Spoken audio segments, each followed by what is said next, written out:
విరిచి తల విదిలించాడా సింగంలా గర్జించి కనుబొమ్మ విరిచి తల విదిలించాడా ఏ తొడలే చరిచే ఉన్మాదులకు పిడుగుపాటు అతడు శత్రువింటికెళ్ళి ప్రళయమేఘమై ప్రతిధ్వనిస్తాడు చూపుడు వేలు ఎత్తాడా గాలికి ఊపిరిగాడెదురా ఎవడికి తెలుసు వజ్రమట్టి తన గుండెలో ఏముందో పరులకు తెలియని రక్త ఘోషలు అశ్రుతర్పణంతో రామన్న రామన్న రాయలసీమ రామన్న చౌదరి రామన్న రామన్న రాయలసీమ రామన్న చౌదరి వెంకన్న ఎప్పుడూ గెలవని మనిషి ఒక్కసారైనా గెలిస్తే బాగుండు అని జాలి చూపిస్తారు కొందరు కాదు ఎప్పుడూ గెలిచే మనిషి ఈసారైనా ఓడిపోతే బాగుండు అని అసూయపడతారు అందరూ ఈ రామన్న చౌదరికి ఎన్నడూ ఓటమి లేదు రాదు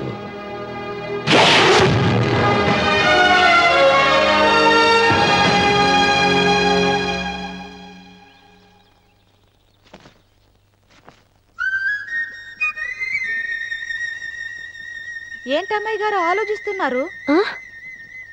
ఆ రోజు పనివాళ్ళ వచ్చాడే అతని మొహంలో నాకు రాజకళ కనిపిస్తోంది. మరి నా కోసం వచ్చిన అతను నాకెందుకో అతను యజమానేనా అని సందేహంగా ఉంది. బాగా డబ్బున పిల్ల నాకు పెళ్ళంగా రమ్మందని కుళ్ళిపోకండి. కుళ్ళు కాదురా, నీకు నచ్చిన పిల్ల మాట్లాడే మాటలు వింటుంటే ఖచ్చితంగా పరిపిల్లి అనిపిస్తుందిరా. పనివాడిలాగా మాట్లాడితే ఏంటి? కొందరు డబ్బున్న మనుషులు అలాగే మాట్లాడతారమ్మాయి గారు. భాష మాత్రమే కాదే, ఆ చూపు ఆ రూపు ఒక్కటి కూడా యజమానిలో లేడు. పొట్టి గుమ్మడికాయలా ఉన్నాడు. మీరేనన్నా చెప్పండి చంద్రబాబు గారు, నేను ప్రేమించిన అమ్మాయి యజమానురాలు, మీరు ప్రేమించిన అమ్మాయి పని మనిషి. ఈ అనుమానాలు ఎందుకురా? ఏదో ప్లాన్ వేసి మనిద్దరం ఒకసారి అక్కడికి వెళ్ళి చూసేస్తే పోలా? ఒకవేళ వాళ్ళు మనల్ని చూస్తే? అవును, ఎలా? ఇబ్బంది లేకుండా మీరు నాలాగా నేను మీలాగా వెళ్దాం. ఏ వెంకమ్మా, వెళ్దాం అమ్మా, వెళ్దాం.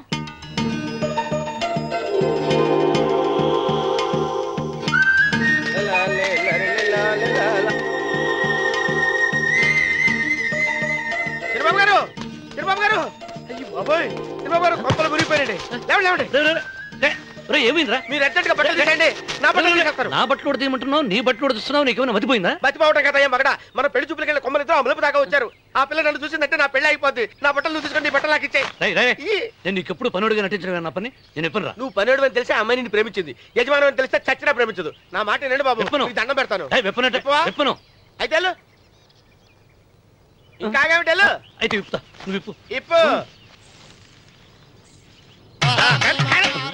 అదే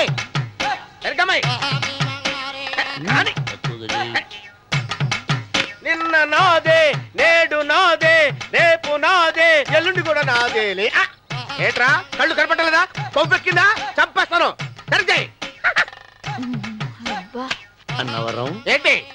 ఇచ్చేవాడి గడం పక్క, కొట్టేవాడి కుడి పక్క ఉండకూడదంటారు. నరుకుతా. వెళ్ళిపోతున్నారు.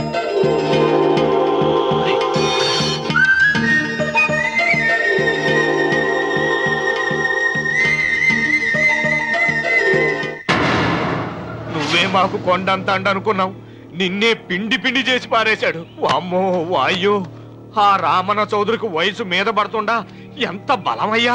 అతను చెప్పింది నిజం. అది కండబలం కాదు, గుండె బలం. నువ్వే ఇట్ట అయిపోతే ఇక మన సాంబశివరావు ఊరు వదిలిపెట్టి వెళ్ళిపోవాల్సిందేనా? నువ్వు గుండెను అతను కండను నమ్ముకున్నారు, కానీ నేను తెలివిని నమ్ముకున్నా. వెంకన్న, అలెగ్జాండర్ దండయాత్ర భారతదేశంలో అడుగుపెట్టగానే ఆగిపోయింది. ఈ రామన్న చౌదరి దండయాత్ర ఆ సాంబశివరావు పొలంలో అడుగు పెట్టగానే పూర్తవుతుంది. రేపే అందరిని పంపుతా. వద్దురా రావుడు, రేపే మహాశివరాత్రి. జటాధార స్వామి వారు వస్తారు. మీ తాతల కాల నుంచి మీ ఇంటి ముందున్న శివలింగానికి పూజలు జరిపిస్తున్నారు. నువ్వెప్పుడో చూసావు. రేపు ఒక్కరోజు ఇంట్లో ఉండరా. మనకు వయసు పెరిగి తేజస్సు తరిగిపోతుంది. ఆయనకి రోజు రోజుకి వయసు తరిగి తేజస్సు పెరిగిపోతుంది. చచ్చే, జనానికి పిచ్చిపట్టి గడ్డాలు పెంచిన వాళ్ళ కళ్ళ మీద అడ్డంగా పడుతుంది. రే వెంకన్న, ఒకప్పుడు ఈ దేశంలో 3 దేవుళ్ళు 3 కోట్ల మంది మహానుభావులు ఉండేవాడు. అంటే మానవత్వం ఉన్నవాడు. కానీ ఇప్పుడు దేవుళ్ళు లేరు, మహానుభావులు లేరు.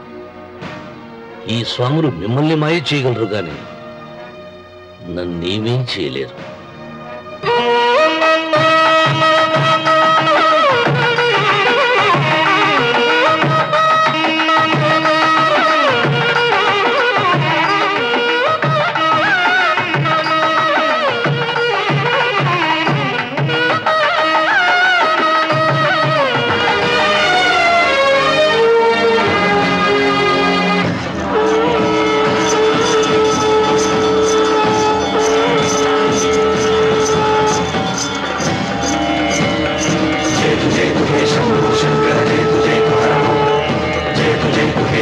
शंकर जय तुझे तु हर ओम जय तुझे तु हे शंभो शंकर जय तुझे तु हर ओम जय तुझे तु हे शंभो शंकर जय तुझे तु हर ओम नागेन्द्रहाराय त्रिलोचनाय अस्मांगरागाय महेश्वराय नागेन्द्रहाराय त्रिलोचनाय अस्मांगरागाय महेश्वराय नित्याय शुद्धाय दिगंबराय तस्मै नकाराय नमः शिवाय जय तुझे तु हे शंभो शंकर जय तुझे तु हर ओम जय तुझे तु हे शंभो शंकर जय तुझे तु हर ओम नागेन्द्रहाराय त्रिलोचनाय अस्मांगरागाय महेश्वराय नागेन्द्रहाराय त्रिलोचनाय अस्मांगरागाय महेश्वराय नित्याय शुद्धाय दिगंबराय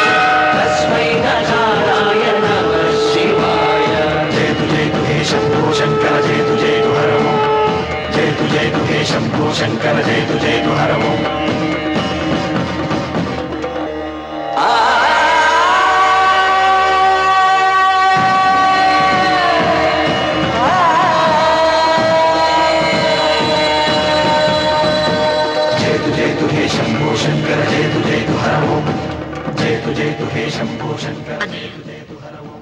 ఆయన ఏదో చెప్పాలని చూశాడు, చెప్పకుండానే వెళ్ళిపోయారు. ఇన్ని సంవత్సరాలుగా స్వామి శివుని తప్ప మానవుడిని కంటితో చూడలేదు. ఆయన మొట్టమొదటిసారిగా మీ కుటుంబం వంక చూశాడు. ఆ చూపుకు అర్థం ఏమిటో నాకు తెలియటం లేదు. నాకెందుకో భయం వేస్తోందమ్మా.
ఏం అర్థమే కావడం లేదా రావణ చౌదరి?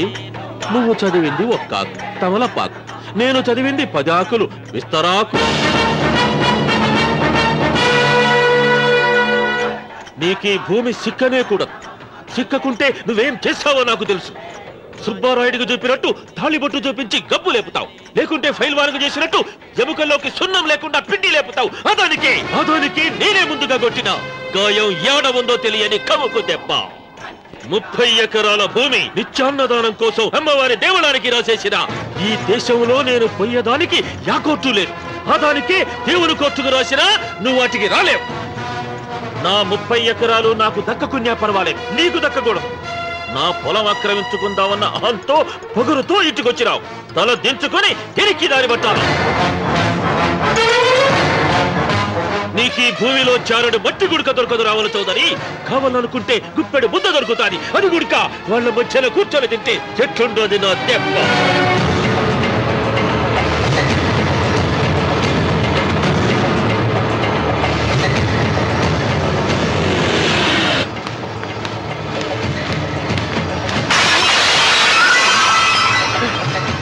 ఏంట్రా ఏమైంది?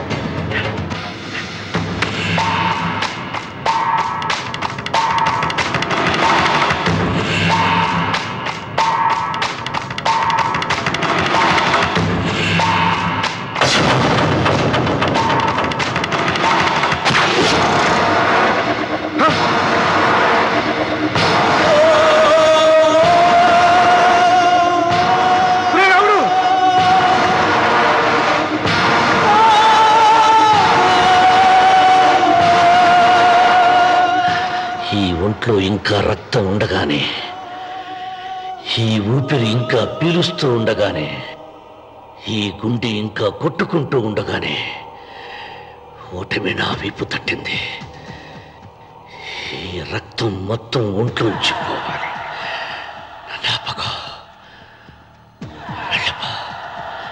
వెళ్ళిపో.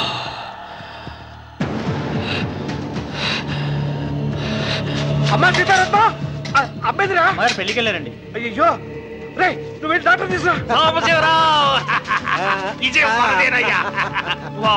అయ్యో నీ బుర్రే బుర్రా.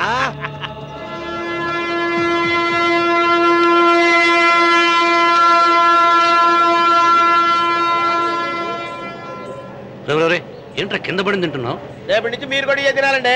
ఎందుకురా? లేకపోతే ఏంటండి, పని ఏమైనా ప్రేమించగానే సరిపోలేదండి, వాళ్ళు అలవాటు కూడా నేర్చుకోవాలి. అందుకని రేపటి నుంచి చికెన్ నేను తింటాను, జొన్న రొట్టె కొట్టుగానే మీరు తినండి. ప్రేమకు పేదరికం అంటారు. ఆ అమ్మాయి కోసం నా ప్రాణాయమే ఇస్తాను.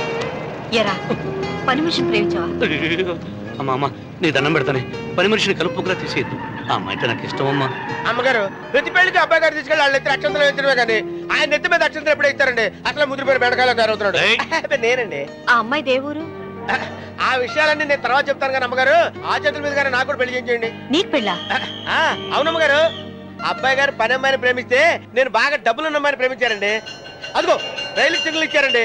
మీరు మా పెళ్లికి కూడా సిగ్నల్ ఇచ్చేస్తే ఈ రోజు మీ ఇద్దరికి ఏమైందిరా? నమస్కారం అండి. రండి.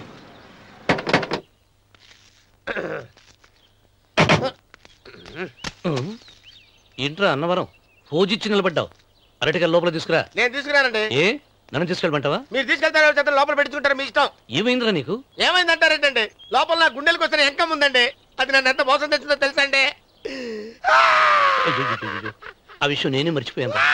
ఒరే అన్నవరం, తమరు మాత్రం వెంకమ్మను మోసం చేయలా? నేనే మోసం చేశానమ్మా. అదేనమ్మా, 100 ఎకరాల పొలం ఉంది, 200 ఎకరాల పొలం ఉంది అని చెప్పావు కదా. అందుకని నోరు మూసుకుని లోపలికొచ్చి వెంకమ్మను నాకంటే ముందు నువ్వు పెళ్లి చేసుకో. ఆ తర్వాత రుక్మిణి నేను పెళ్లి చేసుకుంటా. అరటిగా తీసుకురా. నేను రాను. మీరని చెప్పినా నేను రాను. రావా? రాను. అయితే రామన్న చౌదరి గారికి చెబుతా. వద్దు వద్దయ్యో.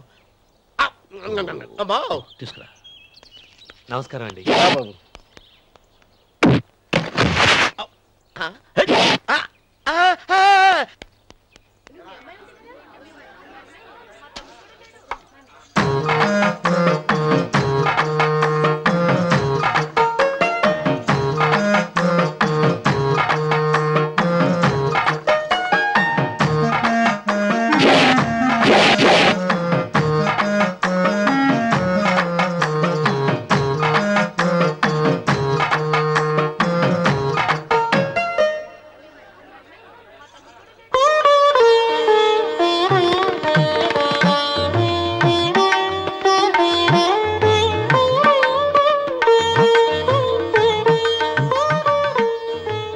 గారు ఇప్పటికే ఆలస్యమైంది, త్వరగా జాతకాలు చూసి లగ్న పత్రికలు రాయించండి. నేను అదే కంగారు పడుతున్నానండి.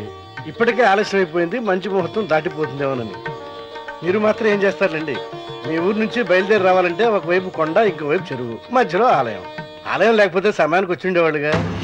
గాయం ఏడముందో తెలియని కవుకు దెబ్బ 30 ఎకరాల భూమి నిత్యాన్నదానం కోసం అమ్మవారి దేవుడానికి రాసేసిన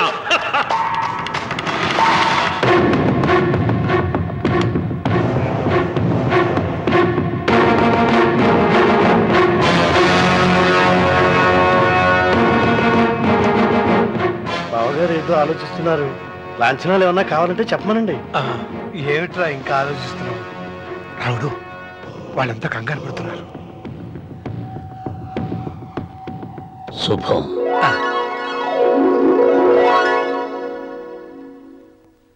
ఏం మాట్లాడుతున్నారు రావణ చౌదరి గారు? ఆలయం కూలగొట్టించి రోడ్డేయించాలా?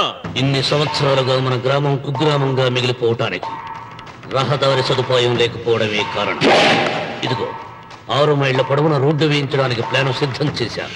దీని మూలంగా నేను 120 ఎకరాల పొలాన్ని పోగొట్టుకుంటాను. అది సరేనండి, మరి ఆలయము? పదవిలో ఉన్న వాళ్ళు ఆలోచించవలసింది ఆలయాన్ని గురించి కాదు, ప్రజల శ్రేయస్సు గురించి. ఒక పక్క కొండ, ఇంకొక పక్క చెరువు, మధ్యలో ఆలయం. దాన్ని పడగొట్టకపోతే ఇంకో 6 మైళ్ల దూరం ఎక్కువ పెరుగుతుంది. అది అమ్మవారి ఆలయము. నోరు లేని అమ్మవారి కంటే నోరున్న జనం గొప్పవాళ్ళు. రోడ్డు లేకపోబట్టే ఈ పల్లెలోని పేద ప్రజలు పండించుకున్న కూరగాయలు పట్టణానికి తీసుకెళ్లలేకపోతున్నారు. వాళ్ళ బాగు కోసం రోడ్డు వేయించి తీరుతాను. దానికోసం ఏమైనా చేస్తాను. ఏం చౌదరి గారు, మీ ఇంటి మొగల శివలింగం అన్నే ఉండాలా? దానికి దినాము పూజలు పురస్కారాలు జరుగుతాండాలా? అమ్మవారి దేవళం మాత్రం కూలగొట్టాలనా? మీరు మీ ఇంటి ముందున్న శివలింగాన్ని పీకి పారేయండి, అప్పుడు ఆయన ఒప్పుకుంటాడు. నువ్వు ఈ మాటను అంగీకరిస్తున్నావా? ఒప్పుకోండి సాంబశివరావు గారు, ఈయన శివలింగం జోలికి ఏమాత్రం పోతాడో నేను చూస్తాను. కానీ ఏమి, ముందు శివలింగం పడగొట్టరి, ఎరుక సిరి ఆలయం గోడ మీద పలుగు వెయ్యరి.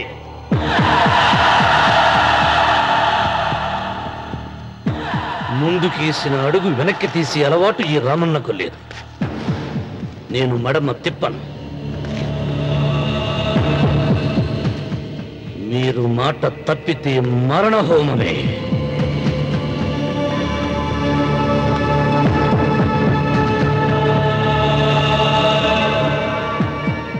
ఊపు చూస్తా ఉంటే శివలింగాన్ని పీకి పారేసెట్టే ఉండాడే.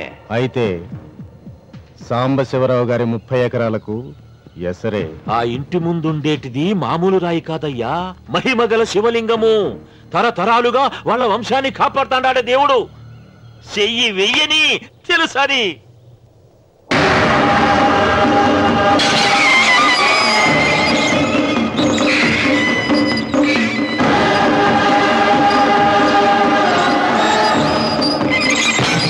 త్వరగా పైన అయ్యగారు వీధి గుమ్మం నుంచి వస్తున్నారమ్మా. వీధి గుమ్మం నుంచి వస్తున్నారు. ఆ నల్లరాయిని పెకిలించండి.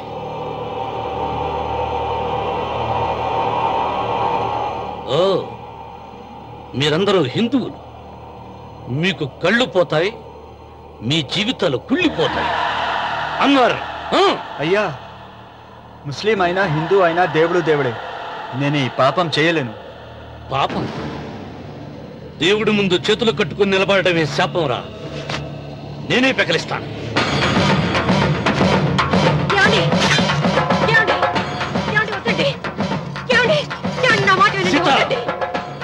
ఉత్తమ జాతి స్త్రీ ఒక్కసారి కోరిక కోరుతుంది, రెండోసారి అడగకూడదు.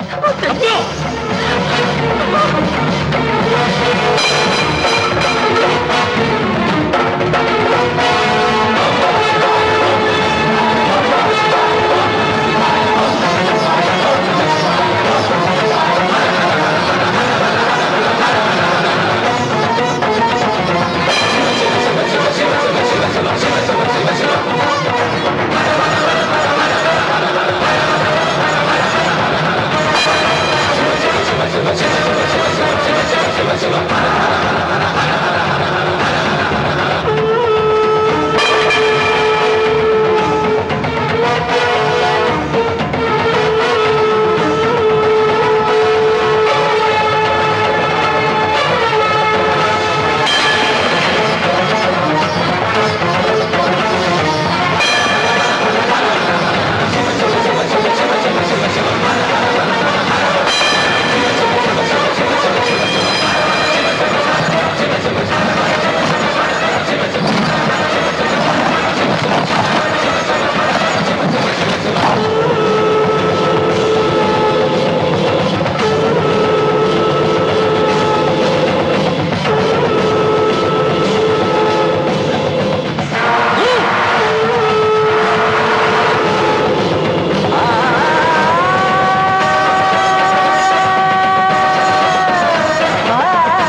నీ తాత ముత్తాతల కాలం నుంచి ఉన్న స్వయంభూలింగాన్ని తీసేసి మహాపరాధం చేశావు.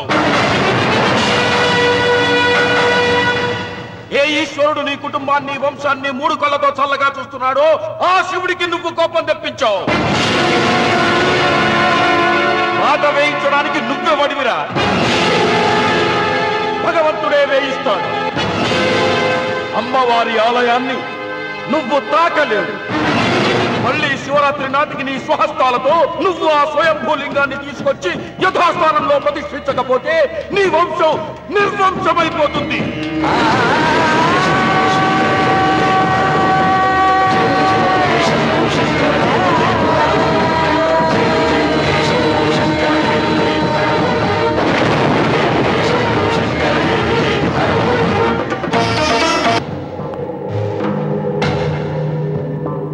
శివలింగాన్ని మీకు చెరులో పారేశాడు. ఇంకా గుడి మీద కూడా వస్తాడు. ఎక్కడొస్తాడు? జటాధర స్వామి శపించాడు కదా, జారిపోయి ఉంటాడు. రామున్న మొండివాడు పాపారావు. శాపాలకు తాపాలకు లొంగిటోడు కాదు, వస్తాడు. అతను వచ్చే లోపే పొలం ఆక్రమించుకోకుండా దేవళం కూలగొట్టకుండా ఏదో ఆలోచించాలా.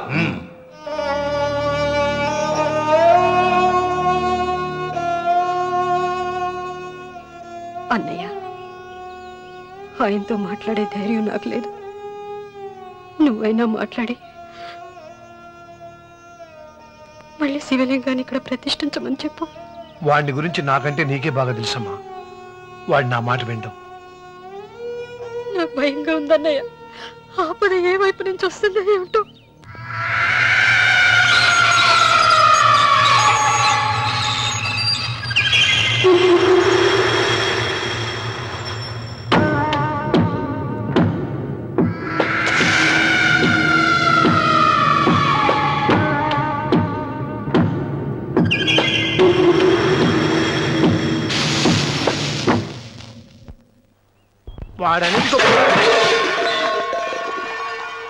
అరే ఏమిటై పని? మరి ఏం చేయమంటావమ్మా? నాన్నేమో ఆలయం పడగొట్టడానికి వెళ్తున్నారు. నా పెళ్ళి అయిపోవటం ఖాయం. ఇంట్లో కూర్చొని నీకు వంట సాయం చేద్దామని వచ్చాను. అన్నయ్య, నువ్వే ఆయనకి ఏదో ఒకటి చెప్పి ఆలయం పడగొట్టకుండా చూడాలి. నేను మాత్రం ఏం చేయగలనమ్మా? వీడి పెళ్లి వరకు ఆలయం పడగొట్టకుండా ఉంటాను ప్రయత్నిస్తాను. ఆ తర్వాత వాడి దయ. అన్వర్, అయ్యా బండి రెడీ చేయి. రావుడు, నీతో ఒక విషయం మాట్లాడాలి. ఇలా కూర్చో.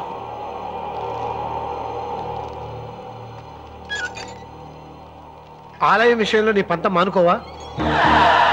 నిన్న జరిగింది మరచిపోను, నేడు జరగాల్సింది వాయిదా వేయను, రేపు జరగబోయేదాన్ని గురించి ఆలోచించను. ఆలయాన్ని ఈ రోజే పడగొట్టిస్తాను. నీకు కావాల్సింది పొలం కదా, ఆలయం జోలికి ఎందుకు వెళ్ళటం?